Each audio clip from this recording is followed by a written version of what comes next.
గోత్రంపు సింహమాయానే గ్రంథమును విప్పాయోగ్యుండు తానే యూదా గోత్రంపు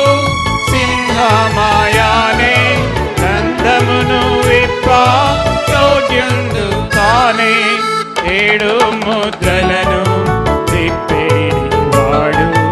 7 ముద్రలను విప్పేడివాడు యోగ్యుండు సర్వమందు